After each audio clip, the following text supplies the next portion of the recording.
Hello everybody and welcome back to Robert's Reviews. This has been a long time in the coming. I kind of just forgot to make a video for this.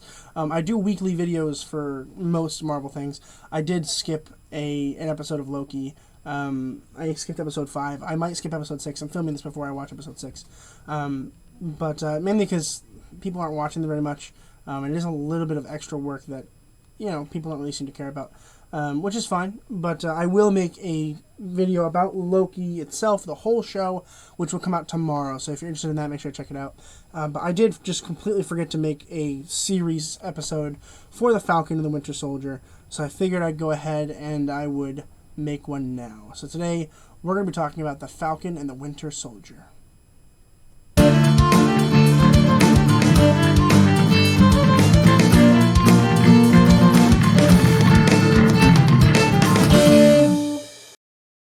The Falcon and the Winter Soldier was released in 2021.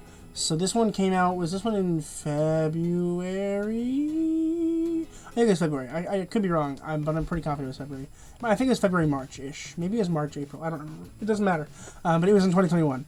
And essentially the idea here, no spoilers, is that we follow up with Sam and Bucky, who basically kind of cross paths in this show, trying to defeat these people, the Flag Smashers, who are trying to basically start a revolution. Has a lot to do with super soldiers.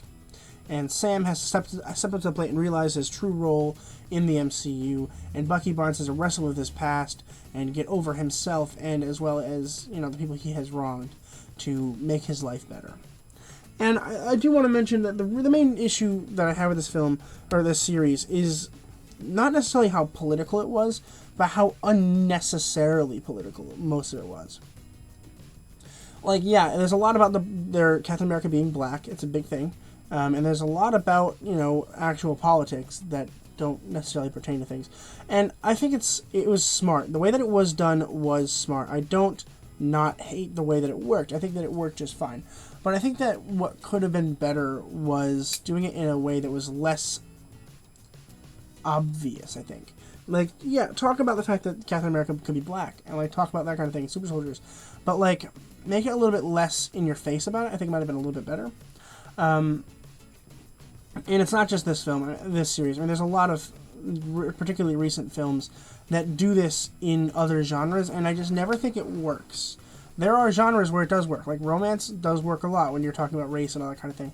I think it works, but trying to shove race and politics into people's faces is annoying. I get it. All right, I get it. I do. I think it's important that we talk about these issues, but I don't think it should invade everything, which definitely had an issue with this.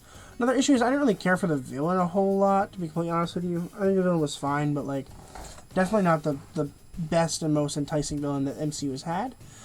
And the characters themselves, for the most part, are okay. I think that having Falcon Winter Soldier was smart, because I like the Falcon. No one really knows about the Falcon, so it's nice to get to know him. And Bucky's a fan favorite, so people who didn't know about Falcon watched because of Bucky, and were able to get to know the Falcon because they were watching the show. So I think that is nice that we had this kind of nice balance between the two characters, which I think the balance was good. I also think that the balance between the comedy use and the action went pretty well, although the action itself was not good. I think overall the action seemed a little bit too intense for what was really going on. For the most part, I think some of the fight things were really cool, and some of the other ones were just not nearly as cool. And for the fight coordinators to be the people from John Wick, I really was expecting more, and we just didn't get that. So it was kind of a little dip in the happiness level there. And I don't know. So far, I'm not exactly the greatest Marvel fan when it comes to the Disney Plus shows. I think they're good. I think they're definitely helpful for the MCU. But I still prefer the movies over the shows. I don't like waiting a week because there's speculation all over the place and everyone's like, Mephisto this, Mephisto that, and it's like, dude, calm down. And it is annoying to have to track all of that. It really, really, truly is. So I am, in terms of it being a TV show, not the greatest happiness about it right now. I will make a video about that probably later in the year, in December or maybe even January next year, where we have, we've waited a year, and I'll discuss whether I think the Disney Plus shows are working or whether I think that they're not working. So we'll get there in the future. So if you're interested in that, make sure you're subscribing.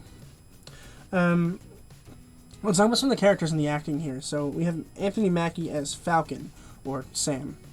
I think he, as an actor, is really good here. I think that, like, his performance is very, very solid. You can definitely feel that, you know, Anthony Mackie does have a certain kind of right to play this part.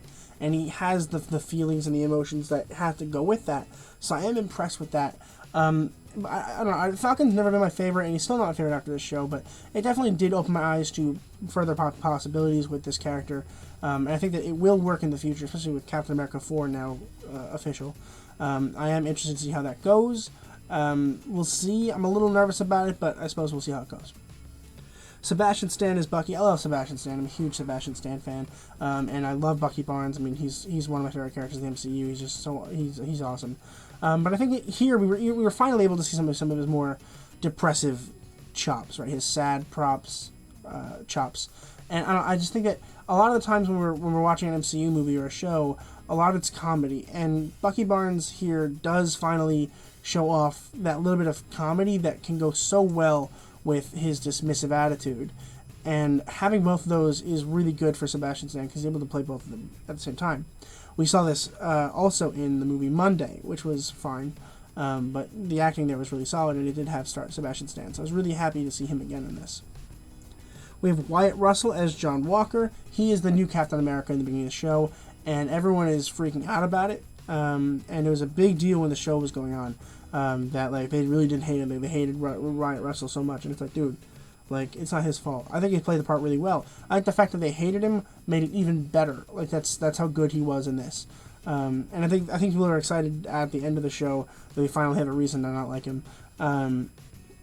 But I think that he really was impressive in terms of acting here, and of course I appreciate him sticking it through and continuing with the MCU after this. Hopefully he will. We don't have anything official about it, but ideally, he will, and that'll be really nice. And Erin Kellyman as Carly Morgenthau. This is my least favorite character, I think, in the entire show. And that's a problem, because she's the main villain. And she's like the leader of the Flag Smashers or whatever. And the main issue that I had with her was that every time she would deliver a line, it was like way over the top dramatic, right?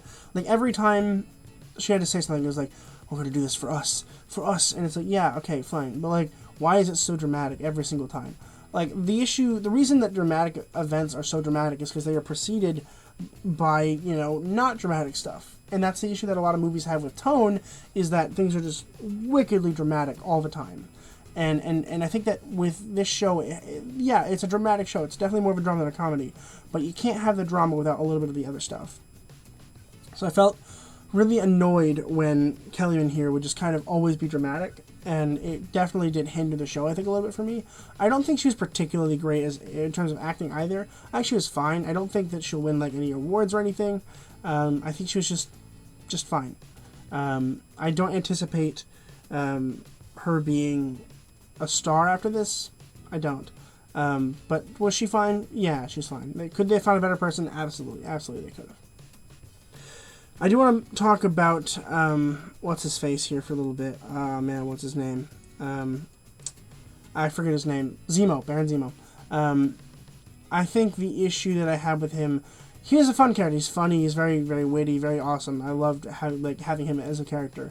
But they did this stupid tease with us where they just kind of, he put on the mask for like a minute, like not even that. And you don't even get to fully see him, like the comic accurate mask. And like, I was so excited for that. I was like, oh my gosh, we're going to see him in this actual mask for a while. And then we just didn't. I will never, ever, ever, ever understand why they did that. They haven't even talked about it. Like, all the fans are like, yeah, we got to see it. It's like, yeah, we got to see it, but like, why did we get to see it? And what was going on? Like, there's no real reason for him to have the mask or use the mask in the situation that he used it in. And I just wanted to bring up that I thought it was really, really stupid of them to do that. And I do want to know why, and hopefully we do see him again in the future with the mask on. I think it's an iconic mask, and we just kind of skipped over the fact that, like, he has it. And, like, all of the marketing and stuff like that, he has it on. It's like, ooh, big deal, but he wears it for a minute in the show. And I just find that really ridiculous.